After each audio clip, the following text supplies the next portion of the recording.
किसी ने कितनी खूबसूरत बात कही है कि ईश्वर से कभी कुछ मांगो नहीं, और यदि कुछ मांगने पर मिले नहीं तो ईश्वर से नाराज़ ना हो, क्योंकि हमें ये नहीं पता कि हम जो चीज़ मांग रहे हैं क्या पता वो हमें उससे भी बड़ी चीज़ देना चाहता हो।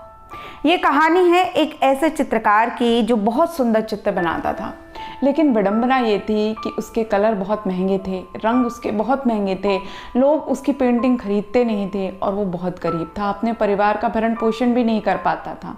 लेकिन उसे ईश्वर की कृपा पे बहुत विश्वास था कि कभी ना कभी उसके पास बहुत सारे पैसे आ जाएंगे। एक दिन की बात है कि ईश्वर की दया से उसके दुकान पर एक ऐसी महिला पहुंचती है जो बहुत ही अमीर थी, और वो महिला उसकी दुकान पर पहुंचकर कहती है कि आप मेरी एक ऐसी खूबसूरत चित्र बनाइए जिसे देखकर पूरी दुनिया दंग रह जाए।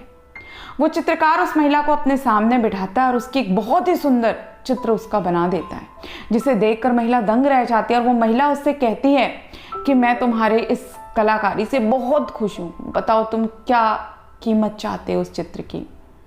अब चित्रकार जो है वो बड़ी मुश्किल में पड़ जाता है। वो सोचता है क्या मांगू, पहले वो सोचता है 1000 रुपये मांग लूँ, फिर सोचता है 10,000, फिर 1 लाख, 2 लाख, ऐसे विचार करते हुए उससे कहता है और अपने मन में ये सोचता है कि मैं इससे मांगूँ या ना मांगूँ। फिर उसे ईश्वर का विचार आ जाता है और वो सोचता है कि जो ईश्वर की मर्जी होगी वही मिलेगा। तो वो उस महिला से कहता है कि आपकी जो इच्छा हो या आपकी जो खुशी हो इस चित्र को देख के वो आप मुझे दे दीजिए। महिला बहुत खुश हो जाती है और अपना जो पर्स रहता है उसके हाथ में वो उसे दे देती है।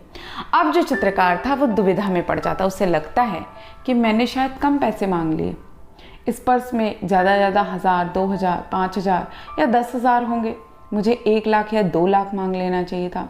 अब वो बहुत दुविधा में आ जाता है और जो ईश्वर के प्रति उसका भरोसा था ना वो भी थोड़ा सा डगमगा जाता है। और इस डगमगाहट में वो उससे कह देता है कि ऐसा करिए कि आप मुझे इस पेंटिंग के 1 लाख रुपए दे दीजिए।